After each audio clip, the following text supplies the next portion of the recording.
औज़ुबिल्लाहिमिनश्शैतानिर्रजीम बिस्मिल्लाहिर्रहमानिर्रहीम। अज़ीज़ तलबा अस्सलामु अलैकुम वरहमतुल्लाहि वबरकातुहू। उम्मीद है कि आप खुश होंगे। बेटा, पहले हमने नात के पहले 4 शेर उनकी तशरीह कर ली थी। आज हम अगले 3 अशार की तशरीह देखेंगे और साथ उसकी मशक करेंगे। तो आइए बिला ताख़ीर हम आगे शेर की जानिब बढ़ते हैं। तशरीह तलब शेर है जी। तेरी राह में खाक हो जाऊं मरकर, यही मेरी हुर्मत यही आबरू है। शेर आप सल्लल्लाहु अलैहि वसल्लम से मुखातिब है और इंतहाई आजिज़ी और अक़ीदतमंदी के साथ आप सल्लल्लाहु अलैहि वसल्लम की बारगाह में अपनी एक हसरत रखता है, अपनी एक ख्वाहिश का इज़हार करता है, और वो ये है कि आप सल्लल्लाहु अलैहि वसल्लम के रास्ते में मर जाना अपने लिए वो सआदत समझता है। वो कहता है यही मेरी हुर्मत, हुर्मत कहते हैं इज़्ज़त को, आबरू भी इज़्ज़त को कहते हैं।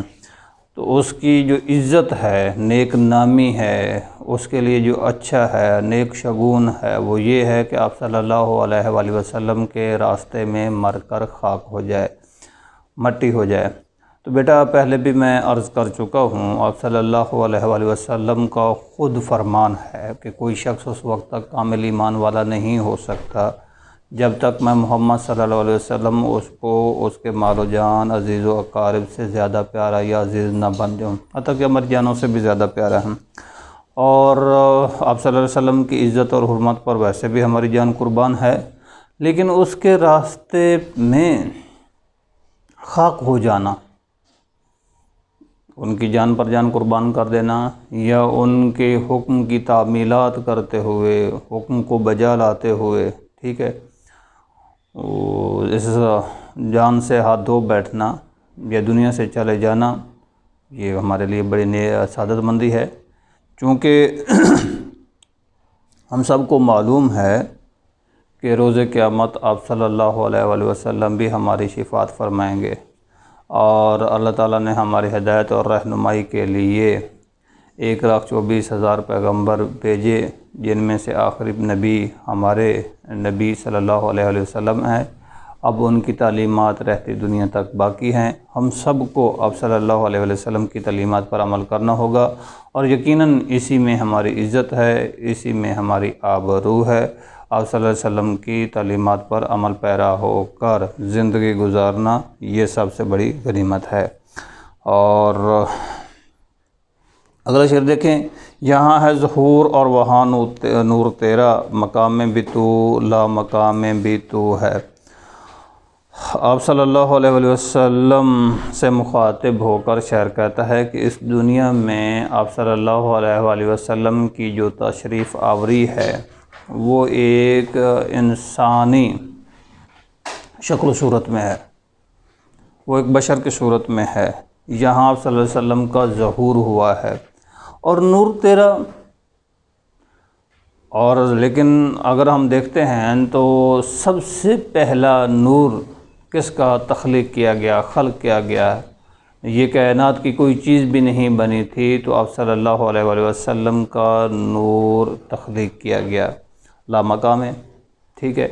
तो शायर का कहना ये है कि यहाँ इस दुनिया में भी आप सल्लल्लाहु अलैहि वसल्लम तशरीफ़ लाए, लेकिन सबसे पहले आप सल्लल्लाहु अलैहि वसल्लम का नूर खल्क़ किया गया।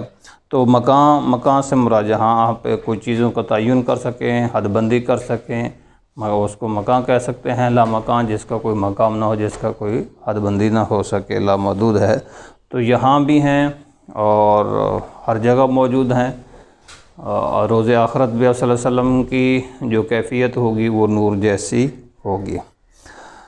आखिरी शेर है जी। जो बेदाग लाला जो बेखार गुल है, वो तू है, वो तू है, वो तू है, वो तू है। बहुत खूबसूरत शेर है, इंतहाई मोहब्बत और अक़ीदत में डूब कर ये शेर लिखा गया है। आप सल्लल्लाहु अलैहि वसल्लम को बेदाग लाला कह रहा है।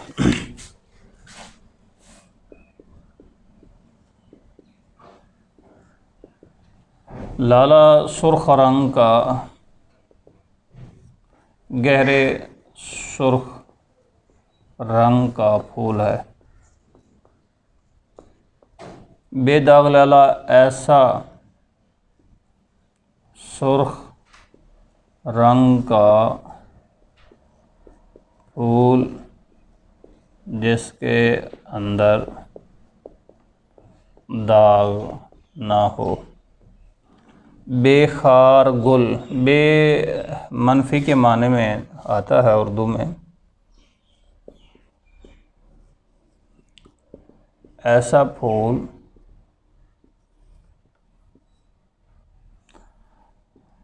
जिसमें,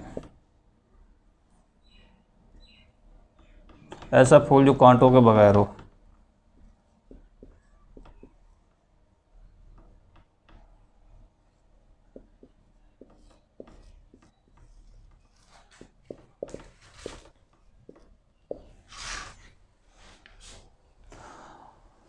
अच्छा, आप सल्लल्लाहु अलैहि वसल्लम को उसने ये दो चीज़ों से यूँ समझ लें तशबीह दी है, एक बेदाग लाला से और एक बेखार गुल से।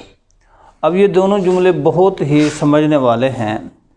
अब अगर सिर्फ लाला से देता है और उसमें लाला के अंदर आप देखते हैं जहाँ वो बीज बनते हैं, वहाँ सेंटर में मरकज़ में वो बीज उगने के लिए वो एक जगह होती है जिसको उसने दाग कह दिया है। तो लेकिन यहाँ शायर कहता है कि आप सल्लल्लाहु अलैहि वसल्लम ऐसे फूल हैं जिसके अंदर कोई दाग नहीं है, तो इससे क्या मुराद होगी। और फिर दूसरा कह दिया कि आप सल्लल्लाहु अलैहि वसल्लम एक ऐसा फूल हैं जो कांटों के बगैर हैं, तो इससे शायर की क्या मुराद है कहने की।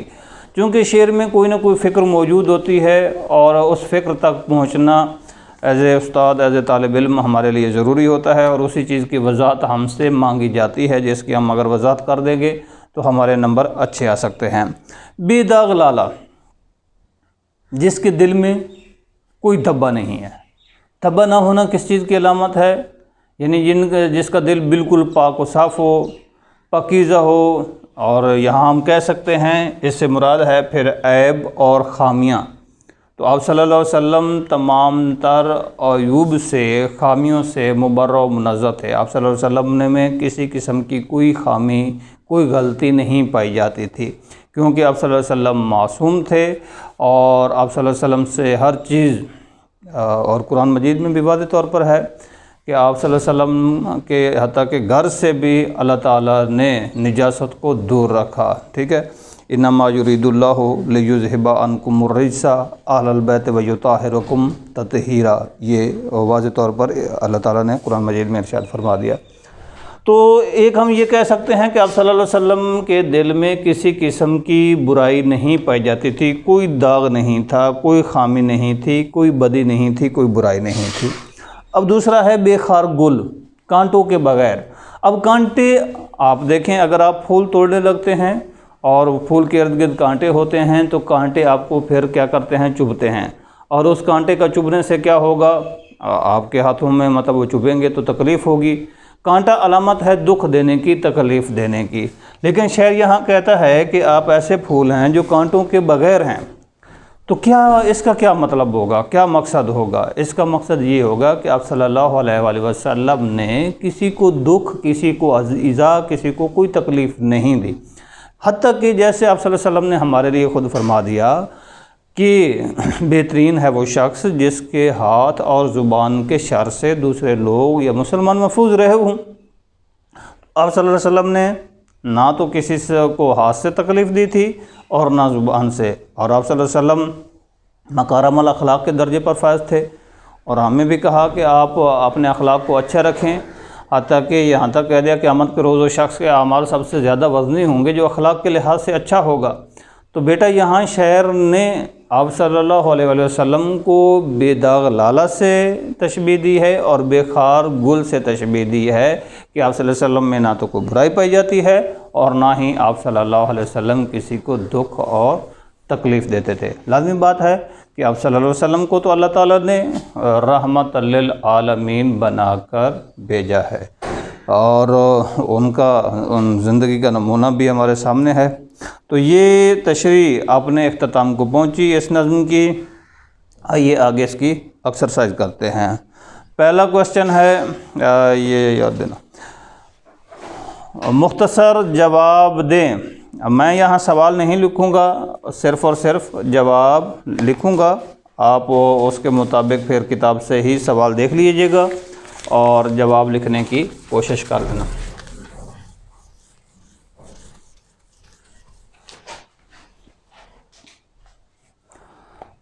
पहला सवाल है जी, मुख्तसर जवाब का उसका अलिफ जुज़ है, ये जुज़ अलिफ है, ब्रैकेट में मैं जीम लिख रहा हूँ, जीम से यहाँ मुराद जवाब है। सबा कहाँ से आती है? सबा मदीना से आती है। दूसरा है, फूलों में किसकी खुशबू है? फूलों में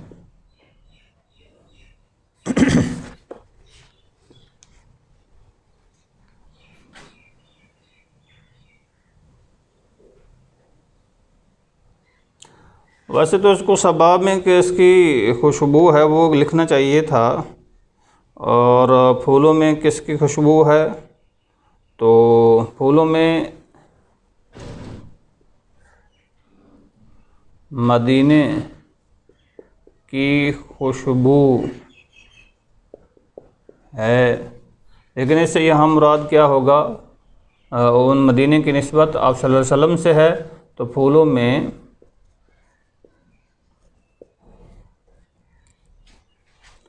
आप सल्लल्लाहु अलैहि वसल्लम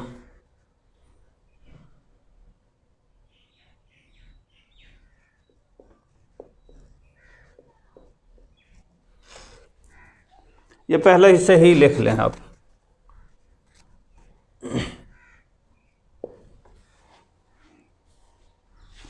शहर के दिल में क्या हसरत और क्या आरज़ू है?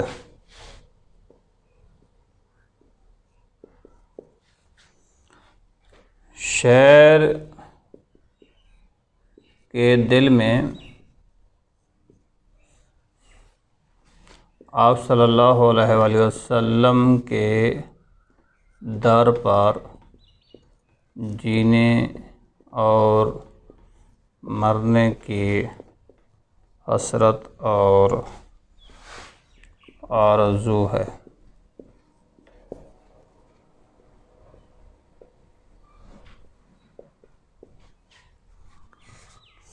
शहर अपनी हुर्मत व आबरू किस बात में ख्याल करता है?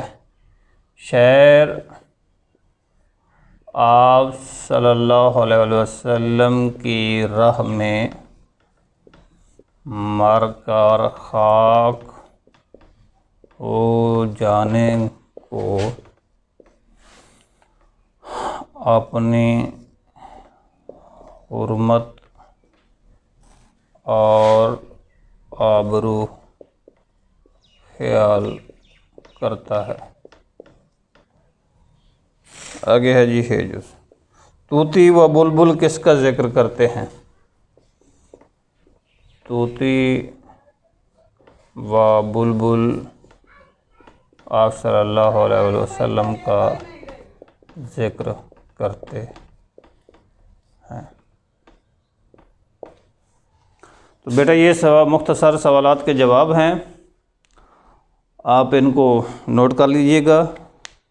दूसरा सवाल है, इस नज़्म में रदीफ़ से क्या मुराद है? काफ़िया और रदीफ़ के बारे में मैं बहुत तफसील से पढ़ा चुका हूँ। काफ़िया शेरों के आखिर पर आने वाले हम वज़न या हम आवाज़ अल्फाज को काफ़िया कहते हैं, जिनकी मला मुख्तलिफ होती है।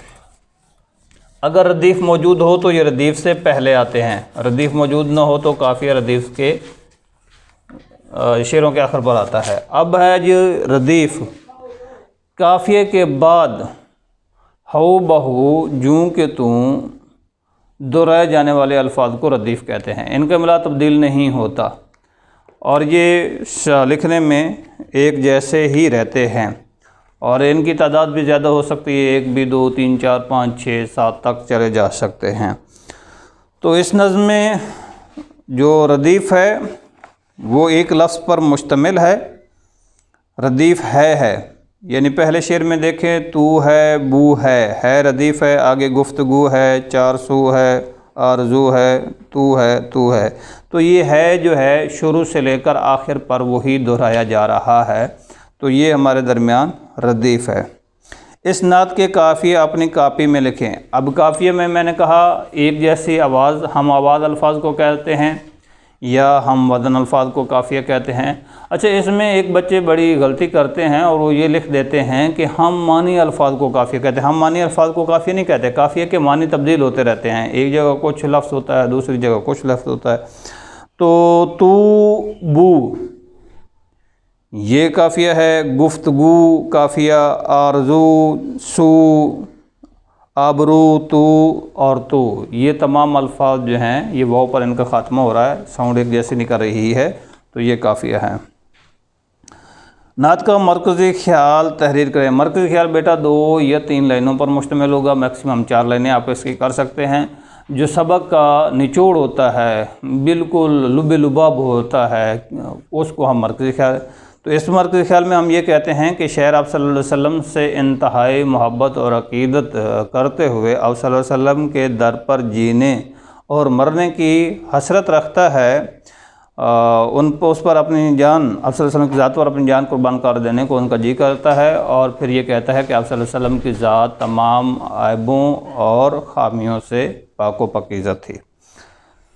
लाले के बेदाग और गुल के बेखार होने से क्या मुराद है? शायर ने आप सल्लल्लाहु अलैहि वसल्लम को ऐसे लाले गहरे सरख रंग के फूल से मिसाल दी है जिसके अंदर दबा नहीं होता। हालांकि फूल के अंदर दबा होता है, लेकिन शायर ने उसको बे पहले लगा दिया है कि बेदाग लाला है जिसमें कोई दबा नहीं, और बेखार गुल जिसमें कोई कांटा नहीं है। ठीक है, तो उससे मिसाल दे दी है कि यानी आप सल्लल्लाहु अलैहि वसल्लम किसी को दुख और अज़ियत भी नहीं देते थे। ये आगे है जी, कालम अलिफ में दिए गए अल्फाज को मुतलका कालम बे से मिलाना है। मैं ये 2 कालम लिख रहा हूँ। पहला कालम है अलिफ है, और बे कालम आप वहाँ देख लेंगे, कालम जीम जो दुरुस्त है वो मैं यहाँ लिखने लगा हूँ। सबा का ताल्लुक़ बू से होगा, तूती का ताल्लुक़ बुलबुल से होगा, तज़किरा का ताल्लुक़ गुफ्तगू से होगा,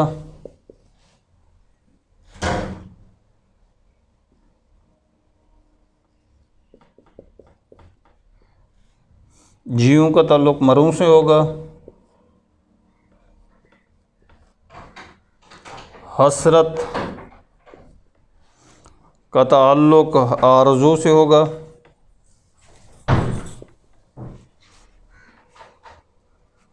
यकसू का ताल्लुक़ 400 से होगा,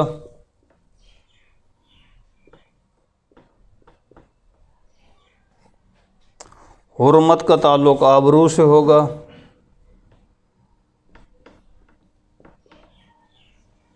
ज़ुहूर का ताल्लुक़ नूर से होगा,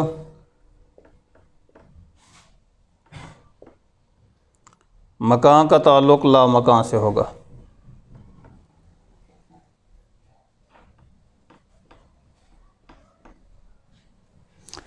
ये हमारा कॉलम हो गया जी। अगला सवाल हम देखेंगे, नीचे दिए गए इशारात की मदद से खुलासा मुकम्मल करें। खुलासे में बेटा आपको मैंने पहले भी बताया था, सबक को मुख्तसर करके लिखना होता है, लेकिन सारे अहम पॉइंट्स उसके आ जाने चाहिए। तो ये सबा का मदीने से आना लाजमी बात है, सबा मदीने से आती है। तूती हुआ बुलबुल आप सल्लल्लाहु अलैहि वसल्लम का ज़िक्र करते हैं। रसूल सल्लल्लाहु अलैहि वसल्लम के दर पर जीने और मरने का उसको हसरत है। ठीक है, हर तरफ आप सल्लल्लाहु अलैहि वसल्लम का जलवा है। खाके मदीना उसके लिए बैस हुर्मत है। मकाम और ला मकाम में आप सल्लल्लाहु अलैहि वसल्लम की ज़ात मौजूद है, और आप सल्लल्लाहु अलैहि वसल्लम बेदाग लाला और बेखार गुल हैं, यानी तमाम उसमें बातें शामिल हो गई हैं। इराब की मदद से तलफ़्फ़ुज़ वाज़े कीजिए। तूती व बुलबुल,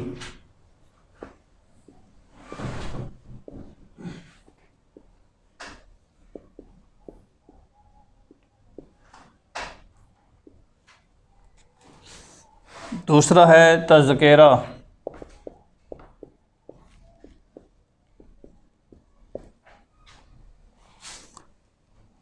गुफ्तगू।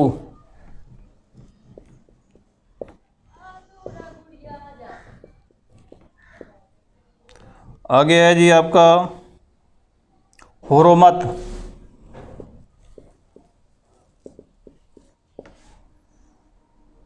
आबरू।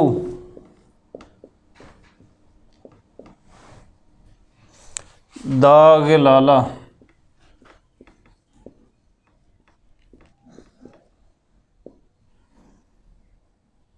खारे गुल।